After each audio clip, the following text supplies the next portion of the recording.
Well, it's a lovely opportunity in these strange times to say thank you to Rodney Vaughn for all his work on the Parish Magazine. Of course, normally it would have been lovely to thank Rodney in person, either in church or perhaps coffee after the Sunday Eucharist. But given the times we're in, we have to do it by Zoom and record it and put it out. Because what we're saying thank you to Rodney for is for a good 25 years contribution to our Parish Magazine, a wonderful tool of communication over the years. So Rodney, perhaps you could tell us a bit how you got involved with the magazine. Well, it goes back to the mid-1990s. For many years, we hadn't had a magazine. And then I think it was the junior curate, Penny Brown, and Denise started a magazine. And it went for a few issues. And then for some reason, Paul Holland, the senior curate, took it on. And he put together a group of people with specific jobs. And he asked me if I would do the Getting to Know article every month in the magazine.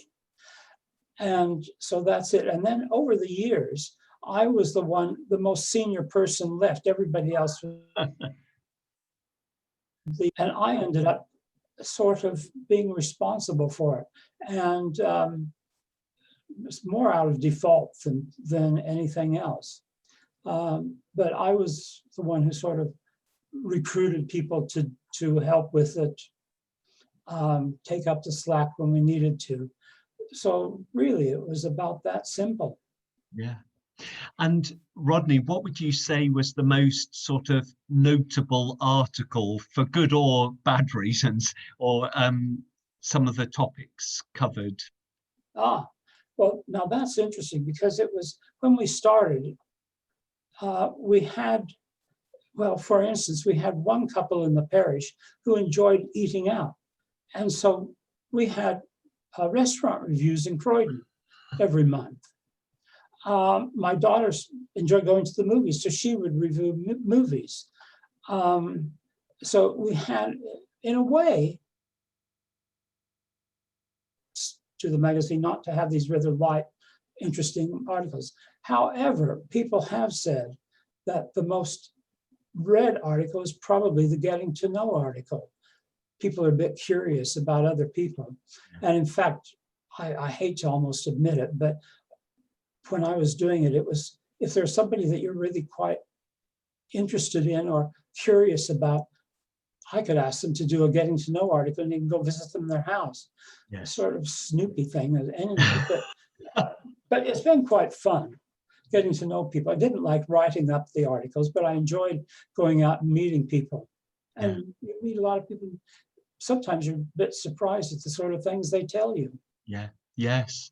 I think that's one of the wonderful things, isn't it? When you get talking to people, and Rodney, you're so good at welcoming people to the church as well, and in uncovering the many rich stories that people have that you might not spot first time round.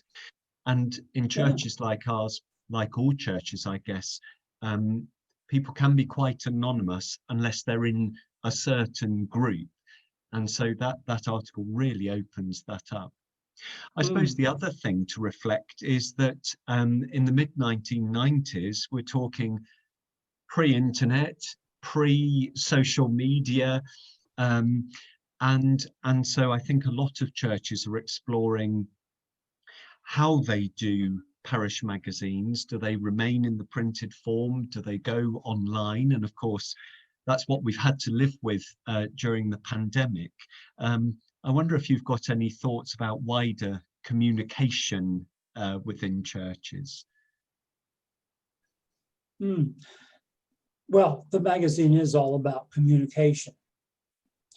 And at the moment, we have some lovely articles being written by people regularly. And this is really valuable because in the early day magazine, when you were editing, but now that's never a problem, and all of the articles are worth reading that we get.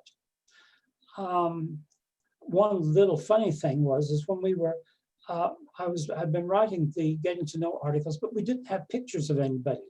So if they read the article, we had no idea. People in the congregation had no idea really who we were talking about. And so we debated about it, and eventually a reasonably cheap digital camera came out. It was £100, and the PCC allowed us to spend this $100. Only knows where it is now because it belongs to the church, and it should belong to the church museum, I think.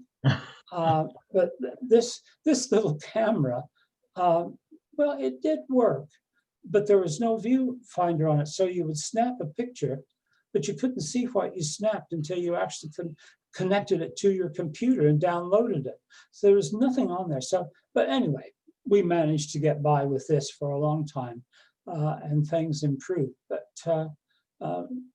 anyway, we managed. But now, in the digital age and with the lockdown, I think perhaps that we can do things online. And rather than, even myself, I prefer reading it online to having a little magazine. Interesting. Yeah. Think of the paper we save. Yes. It's cheaper for the church. We don't have to. I think it's something we can look forward to. It's been a lesson to us. I think, yes, I think this time's opened up all sorts of possibilities and at least things to think through, even if we stick with what we're doing. Rodney, yeah. I want to say on behalf of everyone at the Minster and people who long predate me, but can I say on behalf of everyone, thank you for your 25 years or so, for your drive and your energy and your vision and your desire to communicate and all that you've put into the magazine. I know the current team have been delighted to work with you, and I know that others have for the past 25 years. So thank you very much indeed on behalf of all of us. Oh, well, thanks very much for your kind words. It's been a pleasure and a lot of fun. And it also taught me how to use Microsoft Publisher.